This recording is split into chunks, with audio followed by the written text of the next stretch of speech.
Bonjour à tous et merci de nous rejoindre pour cette conférence sur la mobilité internationale, s'expatrier après la crise. Alors, plus qu'une conférence académique, l'idée, c'est de vous donner un éclairage justement sur la mobilité internationale. On fera effectivement un point sur le contexte actuel et notamment sur la pandémie qui nous touche, voir effectivement dans ce contexte quelles sont les opportunités, quelles sont les possibilités. On essaiera également de faire un peu de prospective avec un scénario positif et pas catastrophique, donc sur une mobilité qui devrait justement reprendre un second souffle dans quelques mois, en tout cas on l'espère.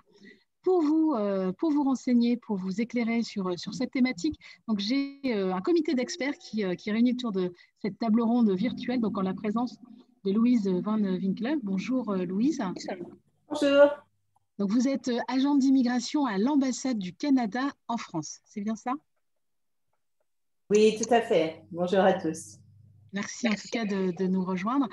Julie Meunier, bonjour Julie. Bonjour. Donc vous êtes cofondatrice du site Les PVTistes. En quelques mots, c'est quoi les PVTistes avant de poursuivre la présentation? Alors oui, effectivement, pvtis.net précisément, c'est un site d'information et d'entraide qui est totalement gratuit et qui vient informer les 18-35 ans qui veulent partir à l'étranger dans des pays hors Union européenne comme le Canada, l'Australie ou le Japon par exemple, pour voyager et travailler. Donc voilà, c'est un programme du ministère des Affaires étrangères qui séduit, quand il n'y a pas le Covid, plus de 45 000 Français par an. Très bien, merci pour ces explications, Julie. Et enfin, Julien Fallu, donc vous êtes fondateur du site expat.com.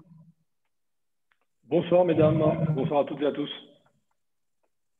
Très bien. Alors expat.com, même question, hein, en quoi ça consiste en quelques mots?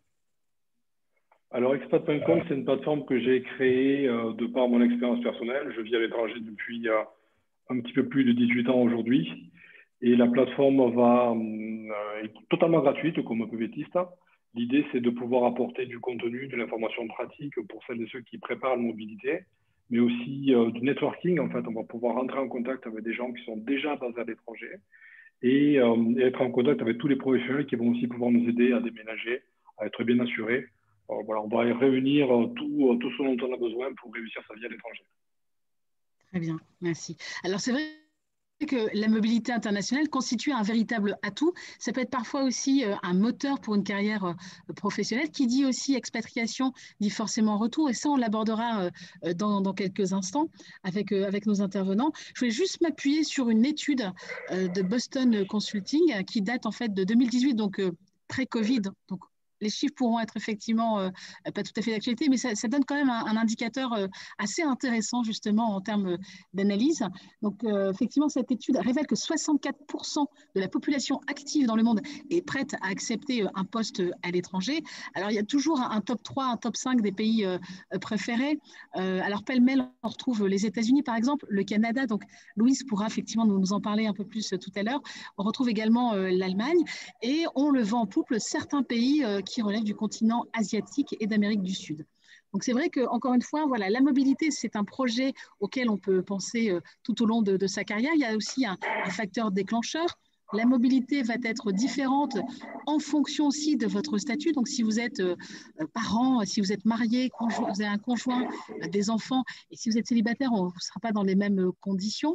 Donc, tout ça, je pense que ce serait intéressant de mettre en perspective et de réfléchir à ce projet de mobilité. On va juste apporter une vision un peu globale. Et si vous le souhaitez, chers internautes, n'hésitez pas à poser toutes vos questions si vous avez des interrogations ou même des témoignages. Donc, si vous souhaitez nous faire partager votre expérience d'expatriation, vous êtes les bienvenus. Donc, il y a une partie questions-réponses dans ce webinaire.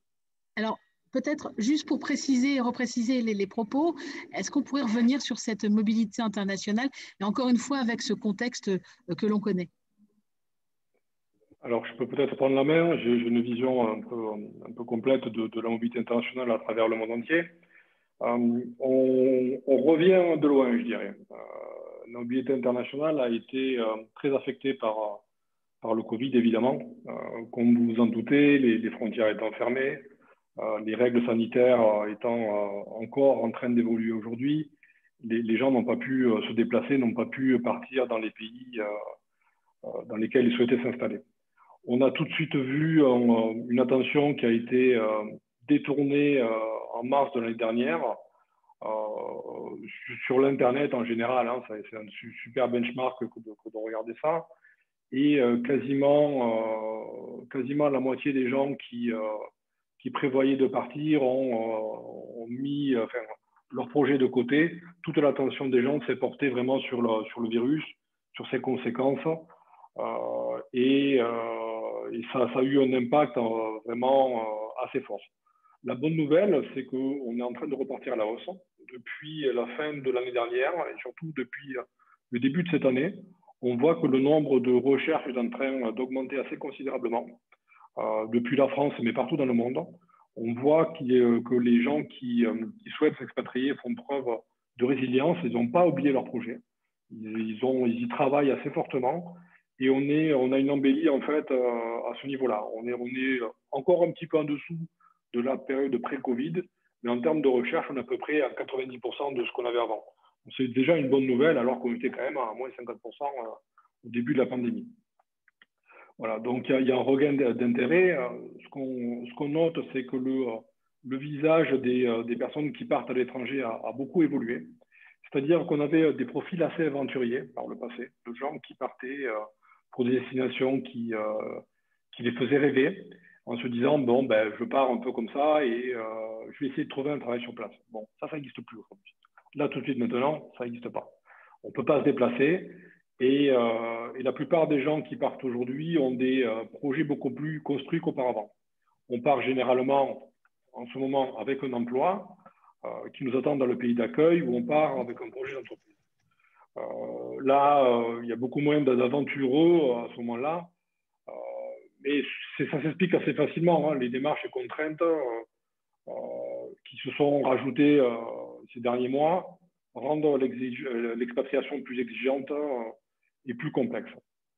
Maintenant, si je peux garder la parole quelques petites minutes, je vais essayer de vous aider à préparer sereinement votre expatriation en vous donnant quelques conseils qui sont issus de des 16 années passées à aider les expats à travers le monde entier.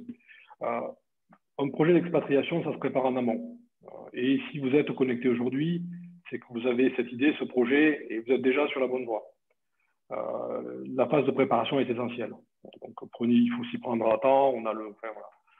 Il est nécessaire de se poser les bonnes questions pour affiner son projet. Il faut partir avec un projet. On ne part pas pour fuir quelque chose, on part pour construire quelque chose ailleurs. Il faut vraiment définir la motivation de son projet et c'est le socle en fait. La bonne nouvelle, c'est que l'emploi est la raison numéro 1 pour laquelle on part à l'étranger. Ça a toujours été le cas et ça le sera encore plus à l'avenir. J'y crois très fermement. Que l'on soit cadre, que l'on ait une compétence spécifique qui soit demandée, donc on peut partir en salarié, ou que l'on souhaite entreprendre. Les autres raisons, dont on parlera un peu moins aujourd'hui, sont des raisons que je qualifierais de romantiques. Par exemple, on a rencontré quelqu'un avec une origine différente, ou on a soi-même des origines étrangères et on a envie de renouer avec ses origines. Soit on part pour des études, pour des retraites. La retraite, c'est souvent dans un cadre économique. En fait, on va chercher à payer un petit peu moins cher que ce qu'on pourrait payer en France. On recherche un meilleur cadre de vie. Et ça, on a fait une enquête dessus qui date de mai 2019 avec Kantar. C'était vraiment ça. Raison numéro 1, l'emploi. Raison romantique, les études, la retraite. Voilà. Il faut se poser les bonnes questions avant de partir, rationaliser son choix et ne pas idéaliser la vie à l'étranger. C'est vrai qu'on a tendance à penser souvent que l'herbe est plus verte ailleurs. Ben, c'est pas vrai. L'herbe, elle est d'un vert différent. Il faut toujours se rappeler de ça. Il faut aussi se dire que si on a des difficultés dans son pays d'origine, ces difficultés, ces problèmes, on va les amener dans sa valise. Ils ne vont pas s'évaporer, ils ne vont pas disparaître. C'est pas vrai. Donc, il faut bien réfléchir, bien se documenter et prendre le temps de bien lire sur l'Internet tout ce que vous pourrez trouver en termes d'informations sur expat.com, sur PVTist. Il y a énormément d'informations gratuites à disposition. Et ces informations sont données par des personnes qui, comme vous, sont passées par là. Que ce soit Julie, Louise ou moi-même, nous sommes tous les trois passés par cette case-là de préparation et de vie à l'étranger. Et c'est par passion, c'est la passion qui nous anime aujourd'hui, enfin, qui nous anime, et c'est ce qui nous amène à aider les gens du mieux que l'on peut. Voilà. À ce titre, expat.com est un allié de choix dans votre expatriation. On va vous permettre de trouver de l'information gratuite pour bien vous préparer pour vos premiers pas, vous connecter, comme je le disais en introduction, avec des personnes qui sont déjà sur place. Et ça vous fait gagner un temps fou. On va aussi vous aider à déterminer quelle est la bonne banque, quelle est la bonne assurance avant de partir. D'ailleurs, on a des services qui sont assez essentiels aujourd'hui. On a, dans le cadre actuel, on avait des aventureux qui, par le passé, ne prenaient pas d'assurance santé ou rapatriement. Voilà, on ne pensait pas au possible retour en catastrophe. Bon, là, il ne faut pas prendre ça à la légère aujourd'hui. Il faut bien évaluer vos besoins, qu'ils soient individuels ou familiaux, prendre une assurance locale ou internationale, mais bien penser à ça. Ne partez pas à l'aventure. Je l'ai fait. Moi, quand j'étais plus jeune, que je suis parti en Angleterre ou en Espagne, quand j'avais la vingtaine, je n'ai jamais pensé à ça. Mais aujourd'hui, je suis père de famille, j'ai la quarantaine et je fais beaucoup plus attention à ce genre de choses-là. Ça m'a d'ailleurs beaucoup aidé l'an dernier quand j'étais aux États-Unis en plein épicentre de la pandémie. Voilà. Donc, il y a un choix à faire, évidemment. Voilà. Merci Julien pour ces précisions. On va poursuivre justement cette découverte justement de la mobilité internationale. Je vais juste vous poser une ou deux questions pour éclairer peut-être nos internautes sur l'âge. Est-ce qu'il y a un moment propice pour partir, pour s'expatrier à l'étranger? Alors vous l'avez dit, en fonction de l'âge, en fonction du statut. On ne va pas voyager de la même manière, on ne va pas envisager une mobilité de la même façon. L'âge idéal, c'est quoi? Le statut, c'est quoi? Le statut professionnel? C'est quoi les diplômes peut-être pour bien s'implanter dans un pays et vivre au mieux sa mobilité? Ça va souvent être des gens qui ont plus de 25 ans. On dira peut-être première ou deuxième expérience professionnelle. Je dirais que l'âge idéal, c'est entre 28 et 35. Généralement, c'est là où on a déjà une expertise, soit des études assez poussées, soit on connaît très bien son métier et on devient intéressant pour des destinations comme le Canada, que Louise représente, où on va avoir une expertise à revendre qui sera recherchée et demandée par le pays. Donc après, comme vous le disiez, il n'y a pas d'âge. Il y a aussi des gens qui partent à la soixantaine pour leur vieux jour. Il y a vraiment de tout. Très bien, merci Julien. Alors Julie, on va parler à nouveau du PVT. Est-ce que vous pouvez nous présenter encore une fois le principe? On va parler aussi, alors c'est vrai qu'on a évoqué le logement, on a évoqué aussi la santé, il y a les vaccins. Alors c'est vrai que le contexte, encore une fois, nous fait prendre conscience que nous ne sommes pas complètement hermétiques ou invincibles par rapport à la santé. Comment ça se passe au niveau des démarches? Qu'est-ce que vous pouvez nous proposer?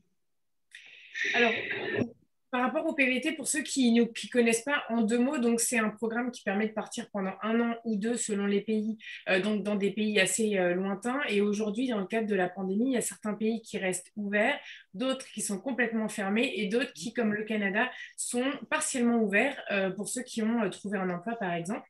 Et donc, moi, il y a pas mal de questions qui reviennent ces derniers temps par rapport à l'après-Covid. Et la première, effectivement, elle concerne les vaccins. Est-ce qu'on va devoir être vacciné pour partir à l'étranger? Grande question. Je n'ai pas forcément une réponse très, très claire à donner parce que je suppose que certains pays vont demander à ce qu'on ait le fameux passeport vaccinal pour partir.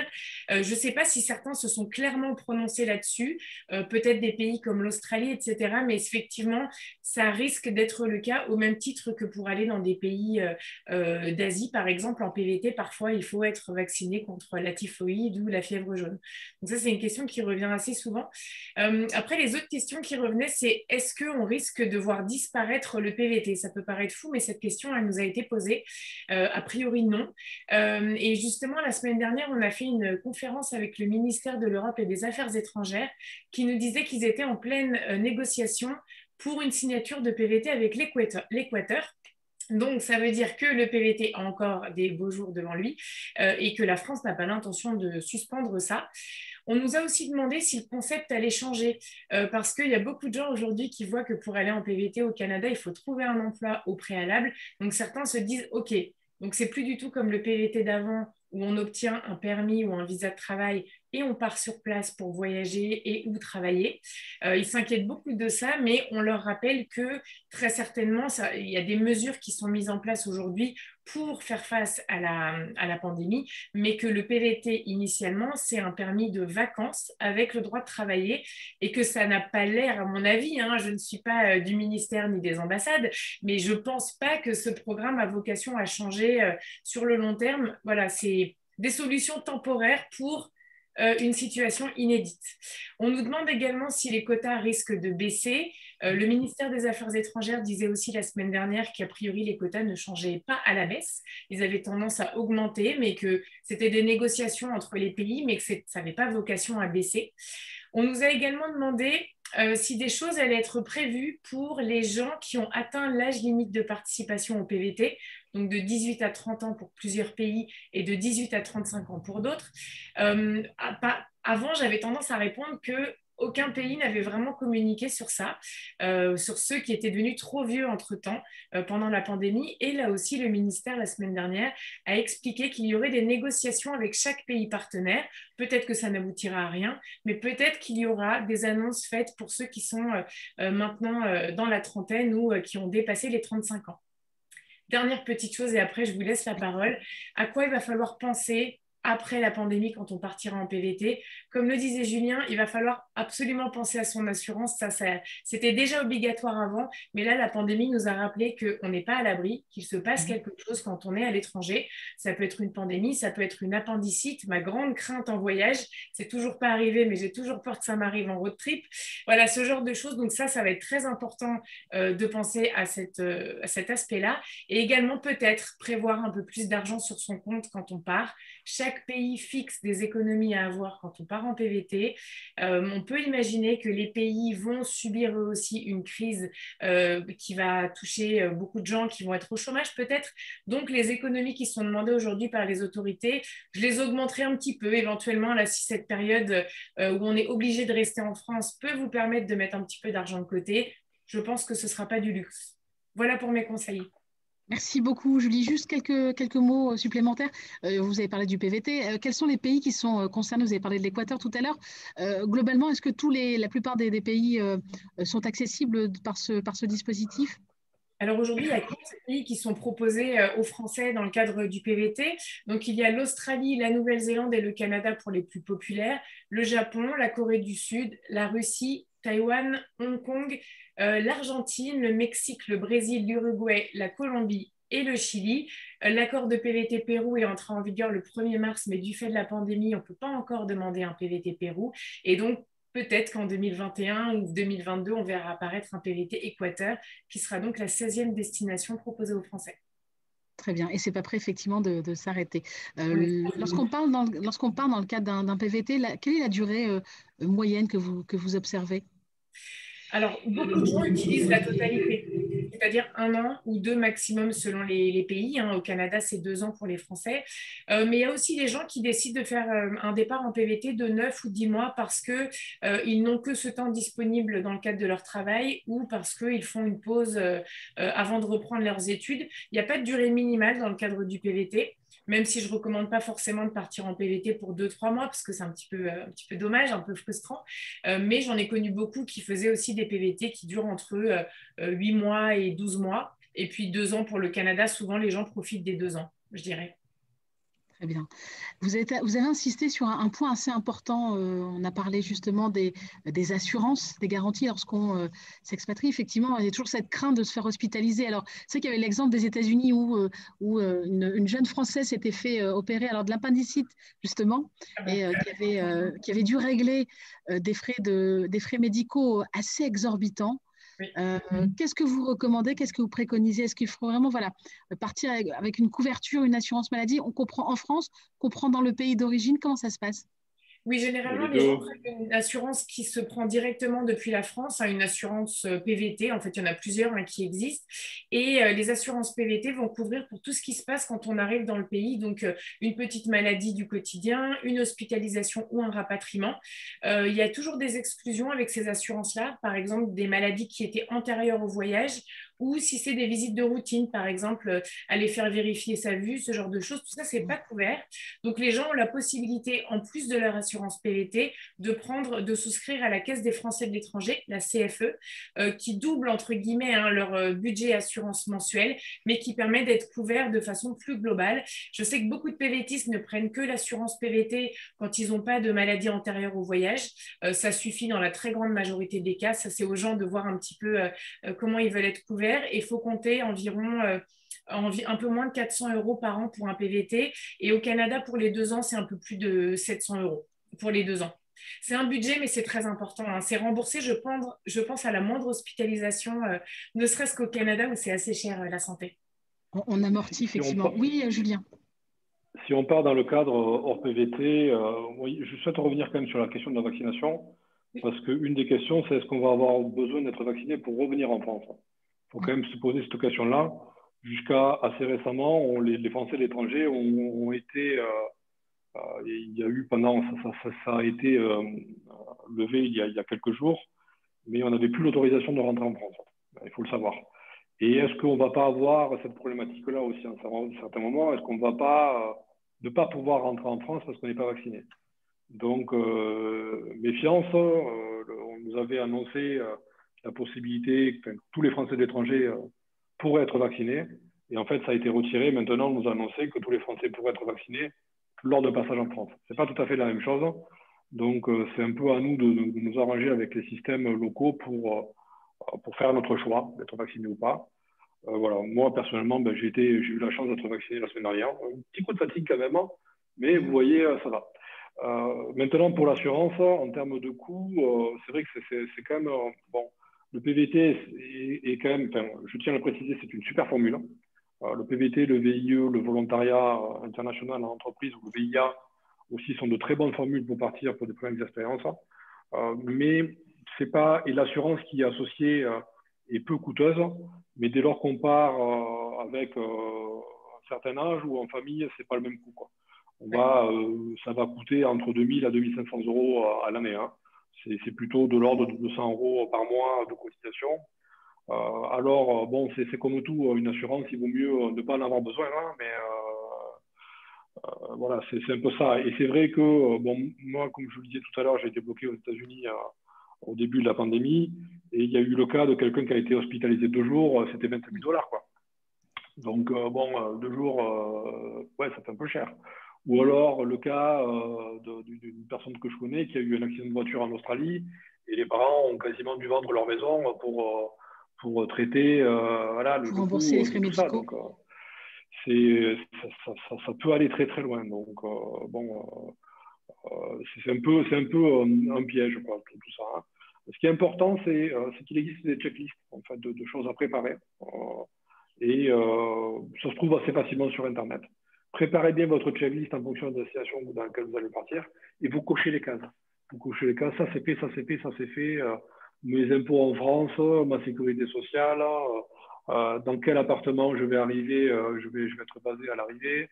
Par exemple, faut pas jamais louer sur photo. Il faut prendre quelque chose de temporaire pendant 1 mois ou 2 peut-être, hein, mais jamais signer un bail, voilà. Se faire conseiller, pas faire sur le bail aussi.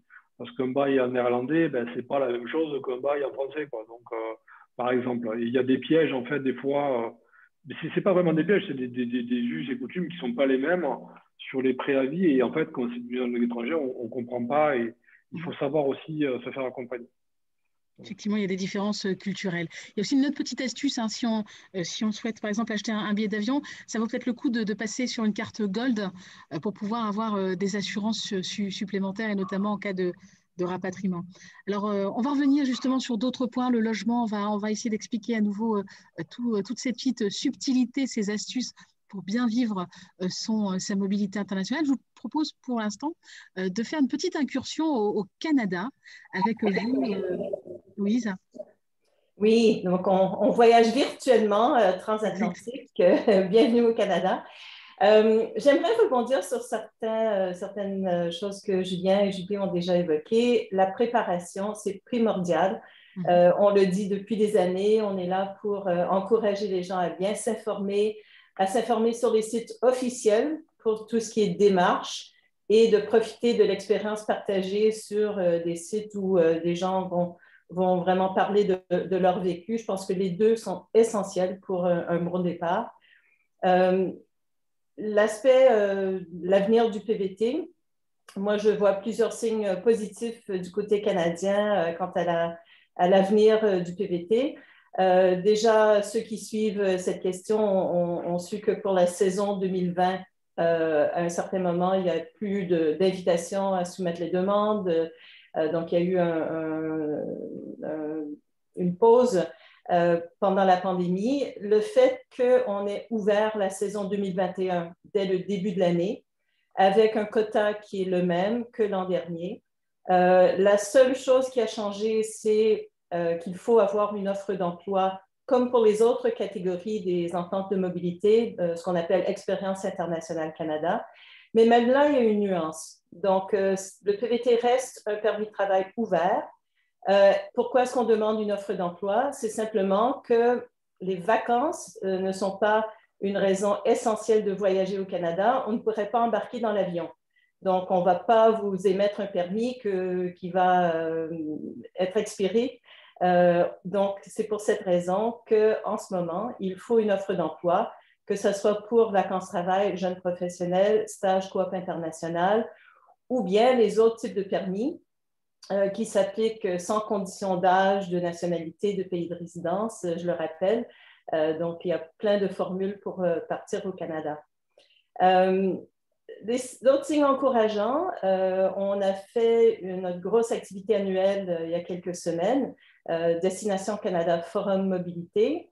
Le fait de faire une version virtuelle nous a permis d'accueillir 32 000 personnes, alors qu'avant on était limité à 800 par jour. Donc, c'est une autre échelle. Avec une mondialisation de l'information, on a pu rencontrer des gens vraiment de partout au monde, des francophones partout au monde, qui sont intéressés par le Canada et qu'on a pu informer et guider. Et autre signe positif, à cette occasion, c'est un événement d'information, mais avec un aspect recrutement aussi. On a eu autant d'employeurs qui ont participé, on a eu autant d'offres d'emploi que l'an dernier. Et même dans des secteurs qui m'ont surpris, moi, il y avait des offres en hôtellerie-restauration, alors que je pense que tout le monde supposait que ce serait un secteur qui ne chercherait pas en ce moment. Bien sûr, les TI, les jeux vidéo, des secteurs de pointe, beaucoup de besoins en enseignement, en petite enfance, tous ces besoins continuent.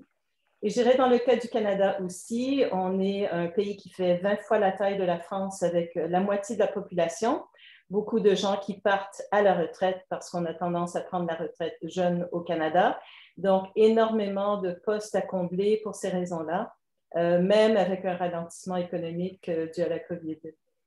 Autre point d'optimisme, si je peux continuer sur cette lancée, vous savez peut-être, chaque année, le ministre responsable de l'immigration présente au Parlement canadien un rapport sur l'année qui vient de passer et le plan pour les années à venir. Eh bien, au mois d'octobre, le ministre a annoncé nos cibles les plus importantes dans toute l'histoire du Canada. Donc, cette année, on espère accueillir plus de 400 000 nouveaux résidents permanents. Ça, c'est en plus des étudiants internationaux et des travailleurs temporaires. Donc, c'était pendant la pandémie. Il a mentionné que l'immigration va contribuer à la reprise économique. Et donc, c'est dans cet esprit qu'on continue à aider les gens à préparer leur départ pour le moment où ça sera possible. Bravo. Excusez-moi. Merci beaucoup, Louise, pour toutes ces explications. On va revenir alors sur des cas pratiques. Alors, je suis, par exemple, je suis française, j'envisage une mobilité au Canada. Quelles sont les premières démarches à accomplir pour envisager cette mobilité? D'abord, décidez si vous êtes prête à faire une demande de résidence permanente. sachant qu'il n'est pas nécessaire de commencer avec un statut temporaire, avoir des cartes de séjour renouvelables pour un jour d'avoir un statut permanent. Si on rencontre les critères, et c'est sur une base qu'on pourrait appeler capital humain, formation, compétences linguistiques, expérience de travail, vous pourriez arriver au Canada, sachant que vous pouvez rester tant que vous voulez et même demander la citoyenneté après 3 ans. Ou bien, vous n'êtes pas prête à prendre cette décision, vous souhaitez commencer avec un statut temporaire. Le seul programme vraiment qui donne une liberté de mouvement, de changer tant qu'on veut d'emploi, c'est un dispositif comme vacances-travail. Même si on demande, je vais préciser, même si on demande une offre d'emploi pour pouvoir initier le processus et partir au Canada, on obtient quand même un permis de travail ouvert, même ces jours-ci. Donc, si on est éligible, c'est une bonne formule. Sinon, il faut trouver un emploi et ensuite faire une demande de permis de travail qui sera spécifique à un emploi et un employeur. Comment trouve-t-on justement ces fameuses offres d'emploi? Est-ce qu'il y a un pôle emploi canadien? Les Français peuvent avoir accès justement à l'ensemble de ces offres sur des sites spécifiques, par exemple? Alors, le portail de l'emploi du gouvernement du Canada, c'est Guichet Emploi. Et là, il y a à tout moment un nombre important d'offres d'emploi. Mais je dirais surtout de l'information sur les perspectives d'emploi, sur les conditions d'accès si c'est une profession réglementée, sur les salaires pratiqués, très pratique si on est en pourparlers avec un employeur, et aussi une notion qui est importante au Canada, les professions connexes. On est beaucoup sur la polyvalence, sur le fait qu'on va changer d'activité au cours d'une carrière. Un employeur canadien ne va pas demander en premier lieu de voir votre diplôme et de savoir où vous avez passé le bac. On est vraiment sur un aspect de compétences transversales aussi, ce qu'on appelle soft skills en bon français. Et donc, c'est important de se connaître. Et peut-être que la pandémie aussi nous a permis de vraiment savoir ce qu'on aime faire, ce qui nous manque quand on ne peut pas le faire. Parfois, le désir de partir à l'étranger, c'est aussi pour essayer de nouvelles choses tout en apportant nos compétences à un nouvel employeur. Donc, regardez ce qui peut être intéressant comme option de carrière en gardant le fil de ce que vous savez faire, ce que vous avez envie de faire au Canada. Est-ce que c'est plus facile pour un Français justement de s'expatrier au Canada qu'une autre nationalité, par exemple? Est-ce qu'il y a des accords, voilà, un accueil qui est particulier, qui est dédié, qui est réservé aux Français? Le seul moment où la nationalité intervient, c'est dans les accords de mobilité des jeunes. Et le Canada a des accords avec 35 pays, dont la France. Donc oui, si on a un passeport français et on a entre 18 et 35 ans, ces dispositifs de mobilité des jeunes s'ouvrent. Mais, par exemple, une personne qui maîtrise bien le français, qui a une offre d'emploi qualifiée dans une province autre que le Québec, peut bénéficier d'un volet qu'on appelle mobilité francophone. Donc, l'employeur n'a pas à justifier pourquoi il embauche quelqu'un de l'étranger. Et c'est une façon pour nous d'encourager les francophones à vraiment considérer l'ensemble du Canada comme destination et garder le caractère bilingue qui est tellement important à notre pays. Très bien. J'anticipe un peu, puis on reviendra sur les questions, enfin sur des interventions de Julien et Julie. On a une question sur le forum qui porte sur la rédaction, sur la candidature pour candidater au Canada. Est-ce qu'il y a des règles particulières? Est-ce que ça ressemble aux règles françaises, c'est-à-dire l'élaboration d'un CV, d'une lettre de motivation? Est-ce qu'il faut être bilingue? Est-ce que vous pouvez répondre à quelques-unes de ces questions, Louise? Avec plaisir. Le CV ressemble à ce qu'on appelle ici le CV anonyme. Il n'y a pas de photo, il n'y a pas de date de naissance, le nombre d'enfants à charge, tout ça.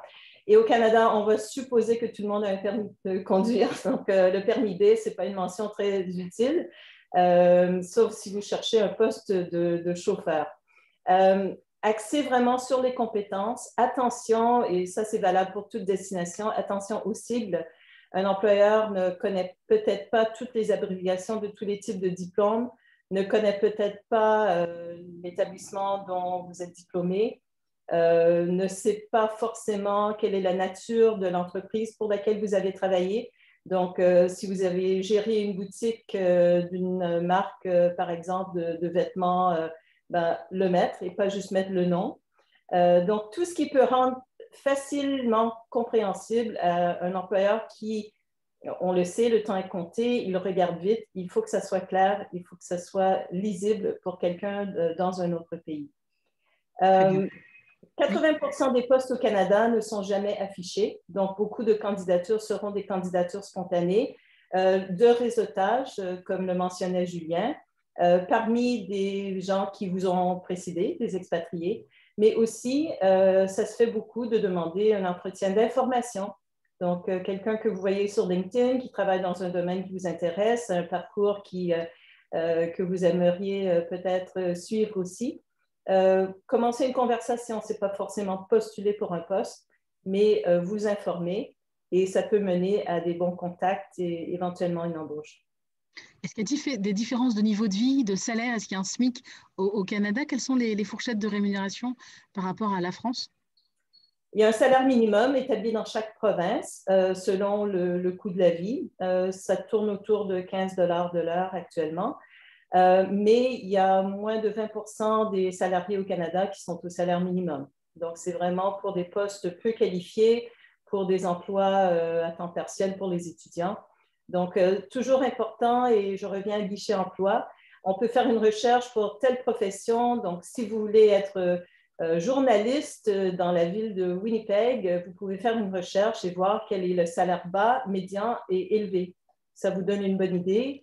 Et ensuite, beaucoup d'informations sur le coût de la vie pour pouvoir calculer le pouvoir d'achat, qui est vraiment, en fin de compte, l'élément le plus important. Merci. Alors, www.guichet-emploi au pluriel .gc.ca. Donc, on a indiqué l'adresse dans la rubrique chat. Dernière question, et puis ensuite, on va poursuivre notre incursion dans les autres contrées exotiques ou pas.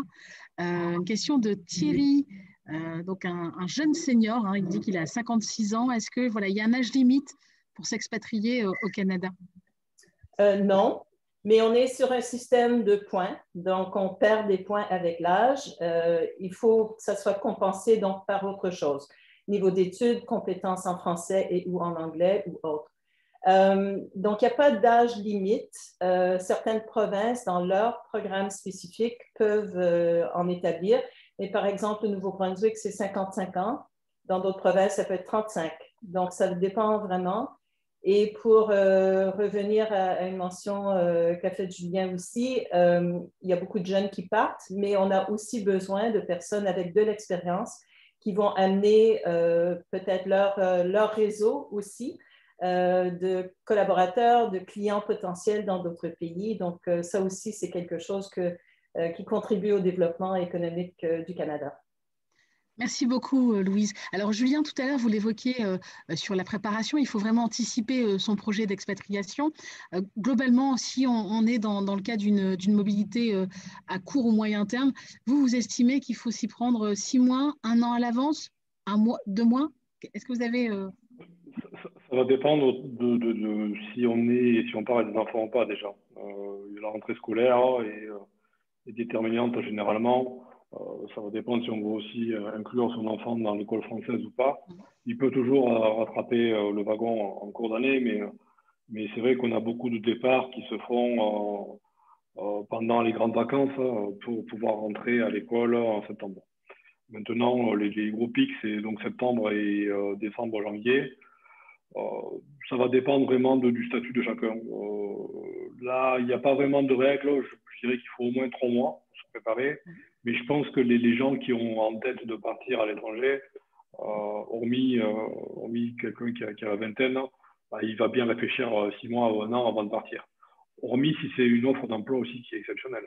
Parce qu'on a aussi pas mal de gens qui partent, vous en avez parlé tout à l'heure, en Asie ou au Moyen-Orient aussi également. On a des offres, des opportunités. Il faut savoir que bon nombre de pays ont dû mettre fin au contrat des expats ou des immigrés qui travaillaient en leur sein. Je pense aux Émirats en particulier, où il y a 30 à 40% de personnes qui ont perdu leur emploi, enfin, des expats du moins. Et c'est une destination qui ne pourra pas, c'est un bien grand mot, mais se relever sans main-d'œuvre étrangère. Donc, ils sont déjà très attrayants aujourd'hui et attirent beaucoup de main-d'œuvre qualifiée. Et les destinations, dans ce cas-là, sont nombreuses. Je pense que le Canada en est une autre, où vraiment on a des besoins de compétences qui ont toujours été là, ça a toujours été très, très attirant. Et voilà, il y a de belles opportunités devant nous. Très bien. Julie, même question. Alors pour le PVT, est-ce qu'il y a toute une démarche, tous des process, enfin un process à respecter quant justement à cette mobilité? Et puis on va revenir, il y a une contrainte aussi d'âge, hein, vous l'avez expliqué tout à l'heure. Alors, ça dépend d'un pays à l'autre. C'est vrai que le PVT, c'est un programme global, mais chaque pays a mis en place une procédure pour obtenir son visa. Donc, pour certains pays, alors si on ne parle pas de la période Covid, pour le Canada, c'est un système de ronde d'invitation, c'est-à-dire que les gens sont sélectionnés aléatoirement pour faire une demande de PVT.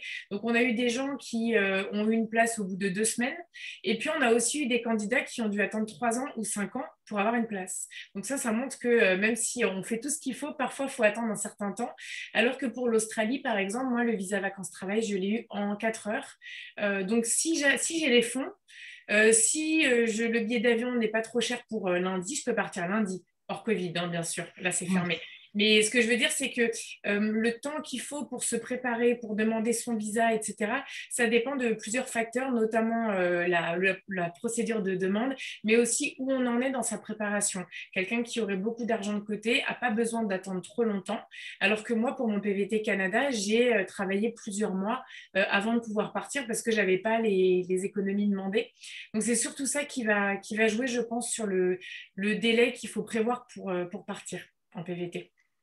Quand vous évoquez, Julie, les économies de côté, c'est-à-dire il faut réunir quelle somme d'argent concrètement pour pouvoir envisager cette mobilité? Alors que ce soit pour le Canada ou l'Australie. Alors, la majorité des pays du PVT demandent 2 500 €. Le Canada demande 2 500 $ canadiens. L'Australie demande 5 000 $ australiens. Voilà, ces économies, elles sont fixées en fonction du coût de la vie dans le pays. Par exemple, au Japon, c'est 3 100 €. Donc l'Australie et le Japon, c'est les pays qui demandent le plus d'argent. Et ces économies, elles sont là justement pour que, encore une fois, hors période de Covid, on puisse partir en PVT tranquillement, faire ses premières démarches de banque, de téléphonie, trouver un appartement, une colocation, acheter un van, ça dépend du projet des uns et des autres, qu'on ait le temps de se mettre à chercher du travail et en trouver un sans être à court d'argent. Parce que l'idée, c'est pas de faire un PVT qui dure 3 semaines. Bien, donc autant avoir effectivement un peu de réserve.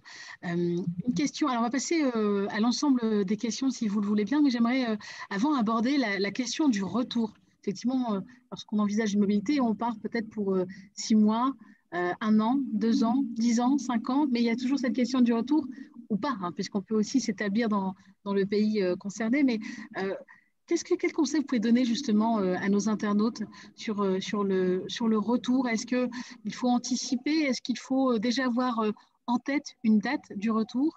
Et comment valoriser ce retour sur le territoire? Je dirais que c'est très difficile. Le retour, il y a l'élément le plus compliqué est un élément culturel. On parle en anglais de reverse culture shock, en fait. C'est de choc culturel inversé. Oui. C'est-à-dire que, en fait, quand on part, on est étranger, mais quand on revient, on n'est plus tellement dans son pays non plus. On est étranger dans son propre pays.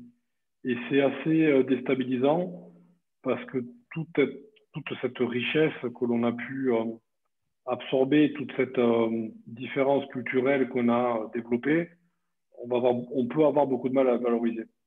Et souvent, ces aptitudes qu'on développe à l'étranger sont très appréciées des HR, en fait, des ressources humaines, mais beaucoup moins connues quand on va en production, c'est-à-dire quand on va en entreprise, quand on sort du recrutement, tout ça, c'est beaucoup moins...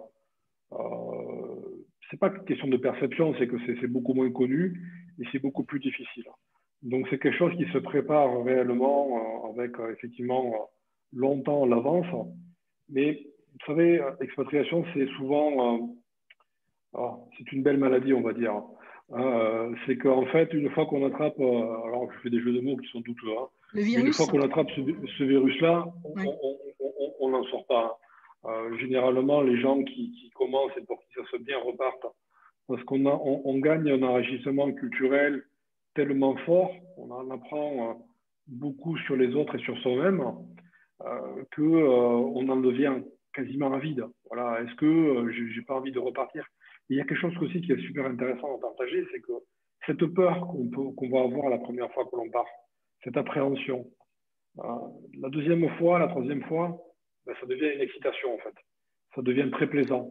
Parce que le fait de rouvrir une porte, de repartir, c'est ça qui est très encourageant. Et on verra souvent les gens qui partent jeunes ou en PVT ou d'autres formules qui vont continuer à partir à l'étranger. Et je dirais que ce qu'il faut, c'est oser.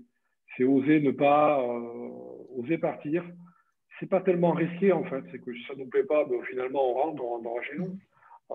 Mais très souvent, on en ressort quasiment tout le temps enrichi personnellement et c'est vraiment une expérience à avoir. Faut pas penser au retour dès le départ avant même de partir. C'est vrai que ça se prépare quand même. Souvent, quand on part en contrat, c'est pour une durée entre 2 et 4 ans. Quand on part en expatriation ou en détachement pour une entreprise française ou autre, mais ou la durée des visas aussi également. Hein. Souvent, ça va être les visas de travail, ça va être 1, 2, 3 ans. Mais ça se prépare. Voilà, ça se prépare et ça peut se faire en douceur aussi. Voilà, il faut bien se renseigner là également. Et d'ailleurs, Julien, vous êtes toujours à l'étranger. Vous êtes où? Rappelez-nous. Là, je suis à l'île Maurice. Voilà, j'ai un profil un peu globetrotter. Où je suis établi. Je suis venu travailler ici pour une mission il y a quelques années et j'ai rencontré mon épouse tout simplement qui m'a soutenu dans mon parcours et une petite fille là, qui est en train de dormir, il est un peu tard chez nous et voilà, mon parcours m'a mené en Espagne, à Barcelone, à Madrid, au Royaume-Uni, à Londres. On pensait s'installer aux États-Unis l'an dernier, mais bon, ça s'est pas fait avec la pandémie. Peut-être le Canada. Ça fait des années que je sais qu'on se développera forcément au Canada à un moment donné. Le monde est grand, le monde est beau. On a beaucoup de belles choses à découvrir, de belles histoires à écrire. Vous savez, c'est un peu ça l'expatriation, c'est un peu comme une carte postale, hein, avec une photo qui nous fait rêver d'un côté et de l'autre côté une histoire à écrire. Voilà. Et cette histoire-là, c'est à chacun de la mener comme il le souhaite, comme il le veut, et c'est généralement de belles histoires. Voilà. Donc vous avez attrapé le virus et vous êtes resté finalement. Vous êtes resté, voilà, toujours cette envie de mobilité. Puis c'est aussi une question de cœur, peut-être. Ah mais vous savez, moi je suis français et très fier de l'être. Je suis très attaché à mon pays d'origine.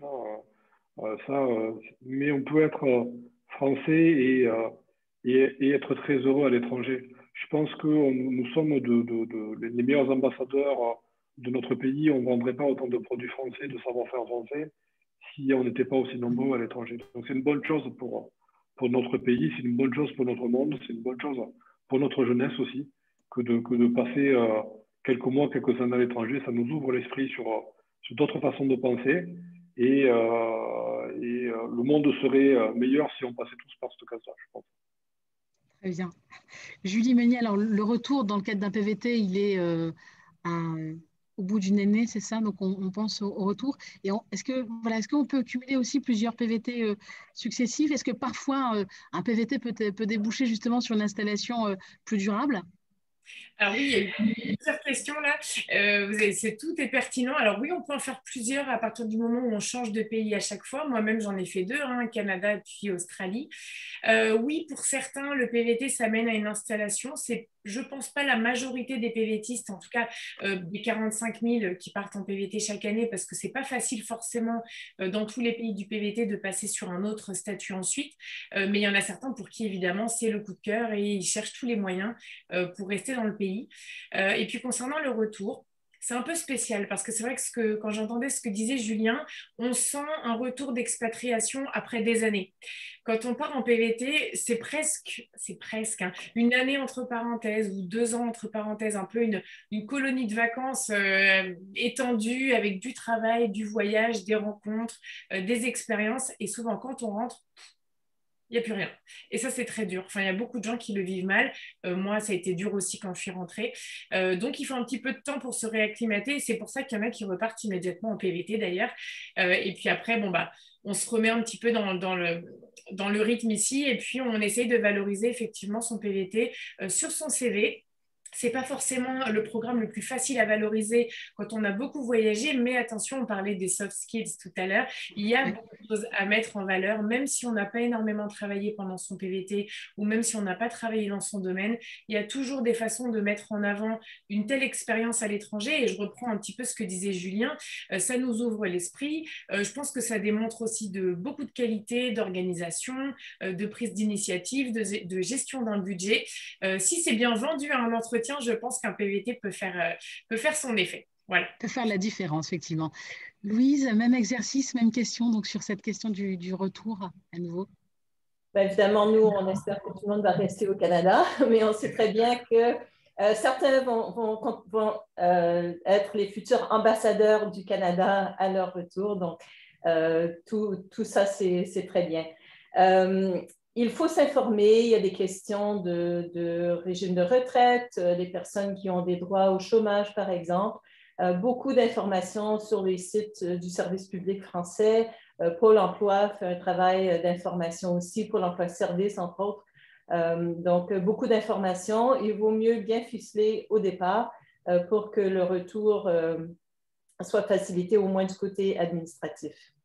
Très bien. Alors, effectivement, oui, pardon. Toujours un bon conseil de s'inscrire auprès du consulat français de son lieu d'expatriation. C'est une façon de recevoir des nouvelles, de garder un lien. Et surtout, quand il y a des situations d'urgence, c'est très important de garder ce point d'attache. De se faire enregistrer, effectivement, c'est très, très important pour ne serait-ce qu'être recensé. Alors, la transition est toute trouvée, Louise, merci en tout cas. Sur ces questions fiscales, d'impôts, il y a plusieurs questions justement sur est-ce qu'on peut prétendre à des droits, des allocations chômage lorsqu'on est de retour dans le pays d'origine.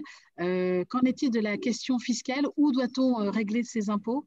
Est-ce que vous avez quelques éléments peut-être à avancer, Julien? Ça va dépendre des accords qu'il pourrait y avoir entre les pays. C'est vrai que dès lors qu'on devient résident dans la plupart des pays où il n'y a pas de double imposition, il y a des traités qui sont en place, et dès lors qu'on a passé 6 mois et 1 jour dans ce pays, ben on est résident fiscal dans ce pays-là, et c'est dans ce pays-là qu'on va payer ses impôts.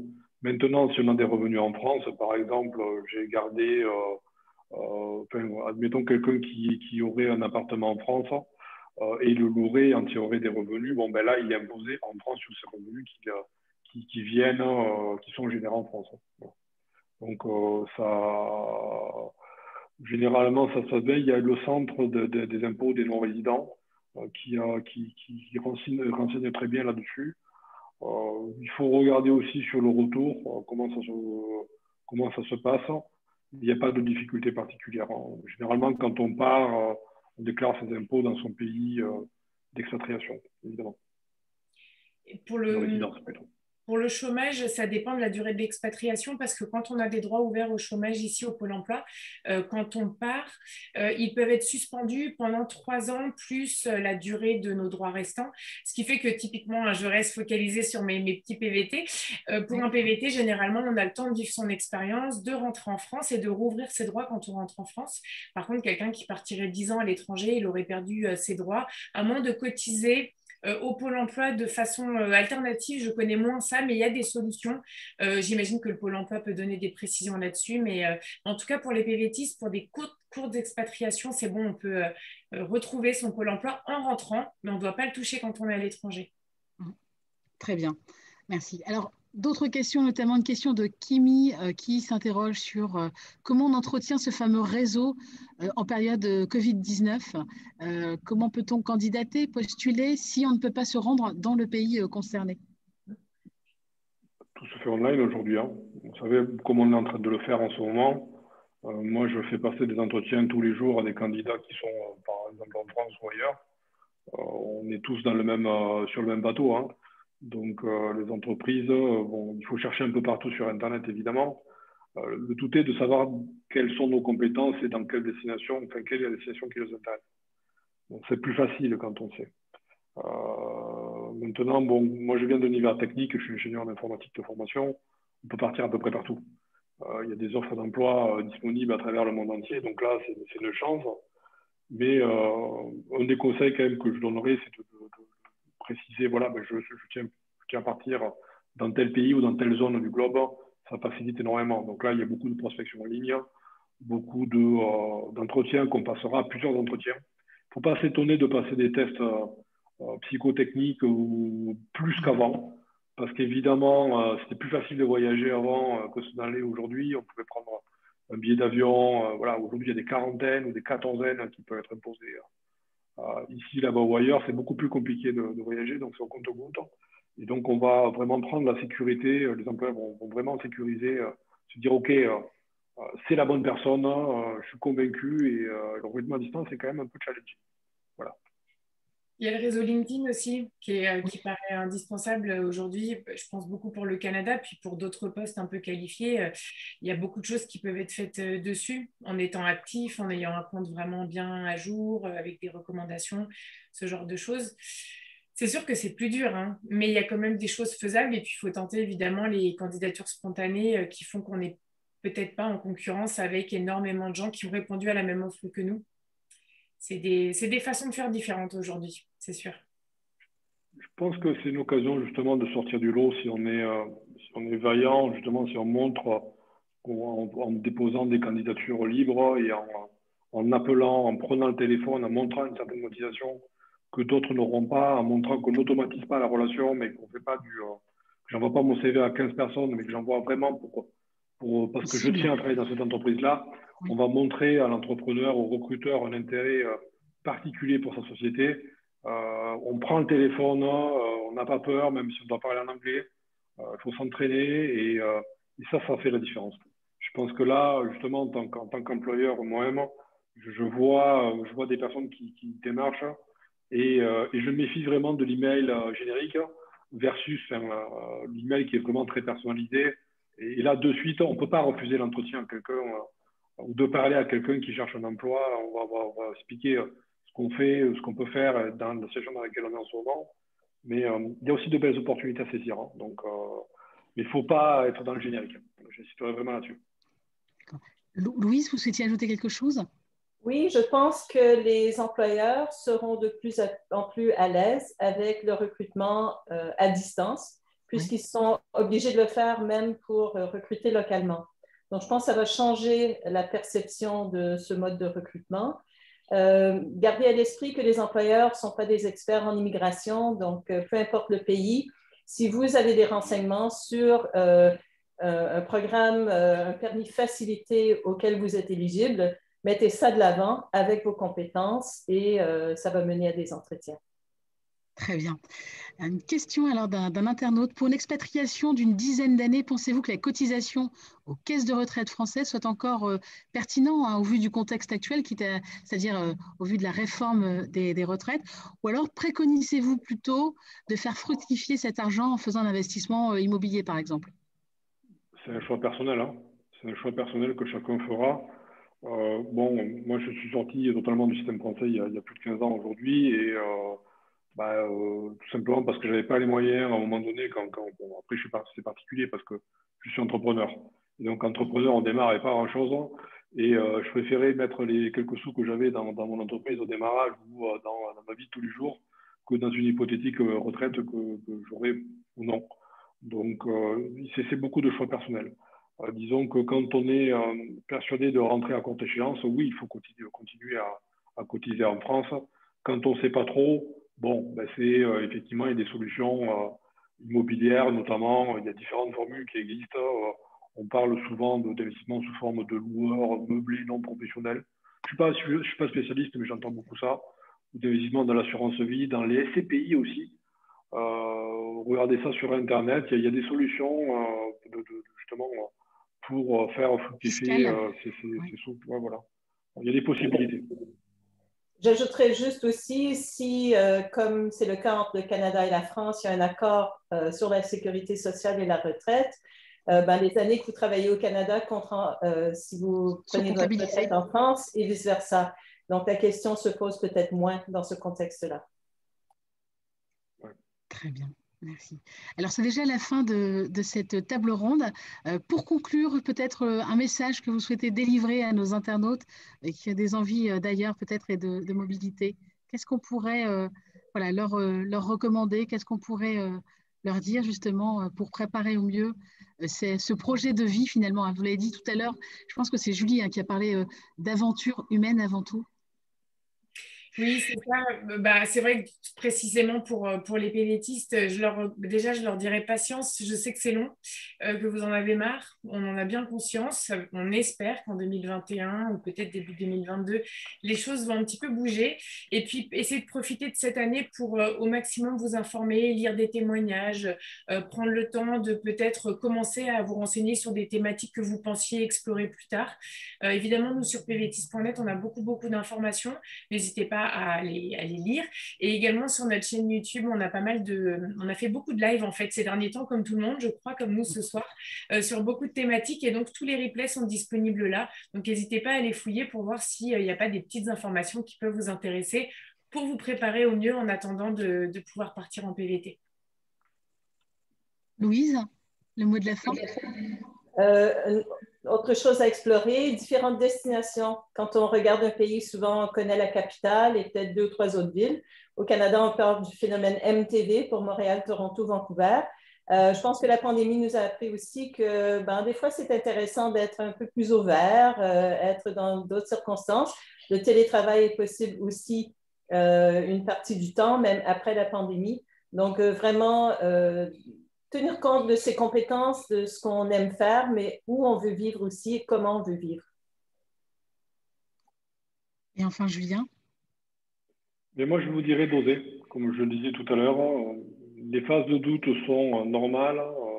On ne sait pas trop où est-ce qu'on en est, quand est-ce que ça va se passer, mais il faut se lancer. L'expatriation est une aventure qui mérite d'être vécue. Elle vous enrichira en termes d'expérience, en termes de culture, en termes d'ouverture au monde.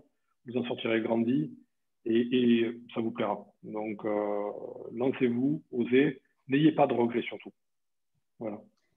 Merci beaucoup en tout cas pour ces témoignages et ces explications sur le thème de la mobilité internationale. Alors, effectivement, le mot de la fin, c'est vraiment ça, c'est rester, soyons positifs. Les choses évoluent, la mobilité est toujours possible. Alors, on n'a pas pu répondre à toutes les questions malheureusement, donc si vous avez encore besoin d'éclairage, si vous souhaitez avoir des précisions sur certaines situations plus particulières, je vous invite peut-être à contacter nos intervenants donc sur les réseaux sociaux, sur LinkedIn, vous avez leur nom, sur Facebook, et puis ils se feront de joie certainement de répondre à vos questions et vos situations particulières. Je vous invite également à vous rendre sur l'îlot mobilité du salon formation, évolution et mobilité professionnelle.